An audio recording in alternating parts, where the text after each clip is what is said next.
हुआ है और ये बहन हिरवी गांव की रहने वाली है। इस बहन के उसके बेटे का गवाही है जिनका नाम प्रिंस राज है। 22 फरवरी 2025 और शनिवार को इनके बेटे का खतरनाक एक्सीडेंट हुआ। बहुत ही ज्यादा खतरनाक एक्सीडेंट हुआ। तो इस बहन के मुंह से हम सुनते हैं कि कैसे एक्सीडेंट हुआ और परमेश्वर ने किस रीति से इनके बेटे को बचाया। बहन आप खुद अपने मुंह से बताएं। उस दिन मतलब 11-12 बजे का टाइम था। बाइक खड़ा था, उसमें बैठा था मेरा बेटा। तो सामने से मतलब इको गाड़ी है, वो आकर उस गाड़ी में टकरा गया। तो गाड़ी के नीचे मतलब बाइक के नीचे मेरा बेटा दब गया और ना उस कार का एक चक्का उसके पैर में भी दब गया। गाड़ी था और तालाब के पीछे जो कचरी लगा रहता है ना, इतना मेरे हाइट इतना दीवार था, वो पत्थर भी उसी में गिर गया था। वो उस पार गिरा था तालाब के पार और बहुत लोग था उधर, बहुत ज्यादा 40-50 लोग था, लेकिन मेरे बेटे ही के ऊपर गया। और तब ना फिर उसके पापा भी था उसी तालाब में नहाने के लिए गए थे, कोई नहीं गया। फिर वो जल्दी गया, फिर गाड़ी भी ना रुक नहीं रहा था।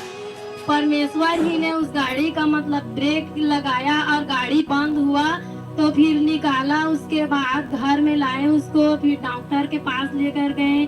तो हम लोग तो डर गए थे, उसका पैर इतना कांप रहे थे कि वो चल भी नहीं पा रहा था। हमारे घर के बगल में ही नर्स का घर था, उसी के जगह मलहम पट्टी करवा कर लाए। फिर शाम को 4 बजे उसको लेकर गए पामगढ़। तो डॉक्टर फिर बोलेंगे तो बिलासपुर जाना पड़ेगा। ऐसे फिर एक्सरा करवाए, उसमें मैं प्रभु को मतलब बहुत प्रभु पर रो रही थी, प्रभु मेरा बेटा को कुछ ना हो, कोई हड्डी वड्डी ना टूटे प्रभु, ऐसे करके। तो फिर ना एक्सरा आया, तो फिर घर में आए, मैं फोन में डर में लगा नहीं पा रही थी, डॉक्टर ने क्या बोला ऐसे करके।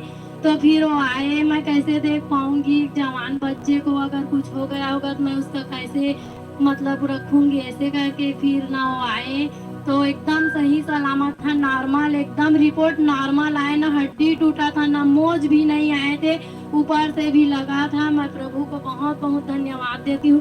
और मेरे मम्मी जी मुझे उसी टाइम में ना 1 हफ्ते का फास्टिंग कर रही थी दूसरे लोग के लिए। मम्मी जी एक दिन बोल रही थी कि तुमने कभी दूसरे के लिए फास्टिंग रखा है, दूसरे के लिए दुआ किया है, मन्नत मांगा? मैं सबसे पहले उस दिन चर्च के लिए मैंने फास्टिंग की थी। मेरा चर्च में बहुत ग्रोथ आए, मेरे मम्मी जी ऊंचा लेवल में उठे, चर्च के लोग एक लोगों को प्रभु बचाए, ऐसे करके।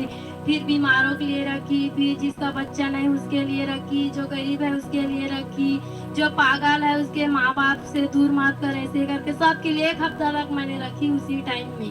बहन आप बताएं कि जब आपके बेटे का एक्सीडेंट हुआ तो आपके मन में क्या ख्याल आते होंगे और कितना आपको दुख लगता था, खुल के बताएं लोगों को। बहुत दुख लगता था क्योंकि मेरा एक ही बेटा है और मेरा एक बेटा है। प्रभु तूने दिया है तो तू नहीं ले सकता, ऐसे प्रभु पर विश्वास रखी और मेरे मम्मी जी के कहना मैं मानती गई। तो मेरा बेटा सही सलामत था। उसको गवाही देने के लिए मैं चर्च ला रही थी, लेकिन वो बाजार से ना वापस लौट कर चला गया, वो नहीं आया। लेकिन मुझे रोना भी आ रहा था, लेकिन मैं प्रभु धन्यवाद करती हूँ, आएगा एक दिन जरूर लेके आओगे प्रभु, ऐसे करके बोलकर मैं आई। तो तारीफ करें हर एक जन परमेश्वर के जीवित नाम को महिमा देंगे कि किस रीति से परमेश्वर ने इनके बेटे को खतरनाक एक्सीडेंट से बचाया, मरने से बचाया और हड्डी टूटने से बचाया।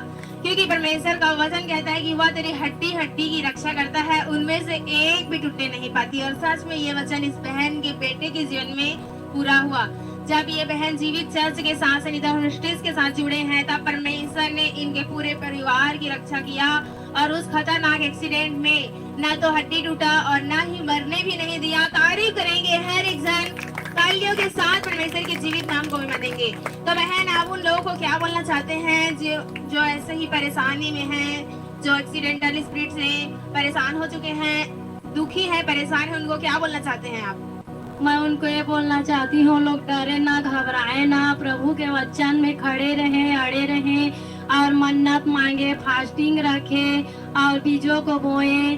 प्रभु जितना है वैसे ही करे, प्रभु हमेशा संग साथ नहीं छोड़ेगा, हमेशा संग में रहेगा। मैं सबको कहना चाहती हूँ प्रभु में जीवित चर्च का हिस्सा बनिए। चाहे कोई भी चर्च में जाते हैं, लोग बोलते हैं कि मतलब प्रभु में आते हैं, मुझे बोल रहे हैं रहे थे कि राखी नहीं बांधते, तीजा नहीं मानते, तो सभी तो